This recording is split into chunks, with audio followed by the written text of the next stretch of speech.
this is Molly. I'm here for another episode of Ask the Experts from Backbone Valley Nursery, and today we're going to talk about how not to murder your trees.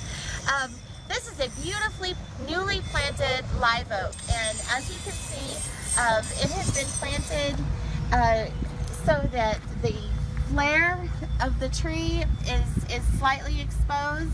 There's no mulch up against the trunk of the tree. It's staked and it's properly planted. I have had a lot of people come in with ideas that they've downloaded from the internet. It's kind of a trend on the internet right now, on sites like Pinterest and other forums that show a nice tree like this with a flower bed designed around it. Now, you can plant flower beds around trees, but the operative word there is around, not up against.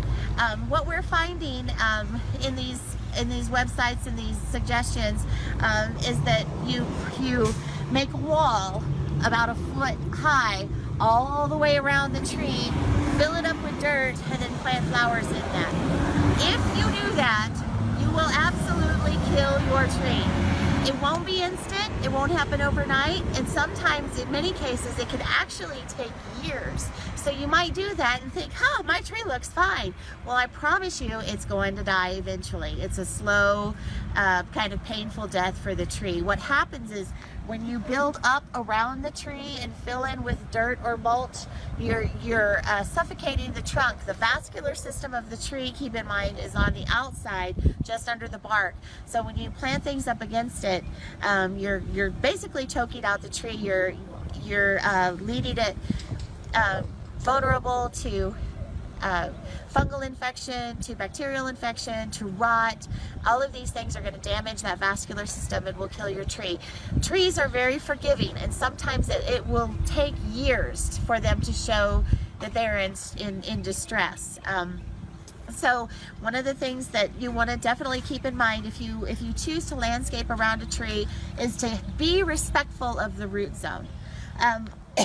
This newly planted tree is a great example of how you should do what we call a mow ring, which is to give you kind of an area around the tree that separates. Assume this is grass and not gravel. It prevents you from getting the weed eater too close to the tree. That's another thing we see with alarming regularity, is the grass growing right up to the trunk of the tree. The only way to take care of that, you can't get your mower around the trunk, so you run around it with the weed eater. Again, remember that vascular system is on the outside, so when you hit it with the weed eater string, you're damaging the vascular system, and the tree can't uptake nutrient and water to the top of the tree. Again, that's, that damage actually can manifest itself a little quicker, so you can see the results. Sometimes you'll see just half the tree die, and that indicates the vascular system on one side has been compromised. So a ring of mulch that does not cover the flare of the tree or go up the trunk is really ideal. This tree also has a bubbler, which is a really great way to water or to irrigate a newly planted tree. You cannot rely on rainfall. You cannot rely on your water sprinklers. They don't water deep enough to properly hydrate a newly planted tree. So something like a bubbler or a soaker hose or hand watering is far more effective. Back to those flower beds. If you want to plant a landscape under a tree, many people do, and it's a great look. Keep in mind that you want to not you want to give the root system space. I'm standing under the drip line of this tree. You can assume that the roots are going to go out at the very minimum, at least to as far as the branches go out. So if you want to give yourself a nice cushion between the trunk of the tree and where you're disturbing the root system, you can plant little 4-inch annuals, within about 2 or 3 feet of the tree. But if you want to plant something like azaleas or ferns or something, give yourself 3 or 4 feet out from the trunk, so that you're not cutting into the root systems that are originating right at the tree, that are closer to the surface. Always, you can go down but don't build up around the tree. Definitely don't build up mulch, soil, or anything up against the trunk of the tree. So I'm kind of on a soapbox because I've just been seeing so much misinformation on the internet about these cute little flower beds that circle trees, and I've been in the nursery business a long time, and that trend kind of comes and goes, and we're seeing kind of an upswing for that trend lately.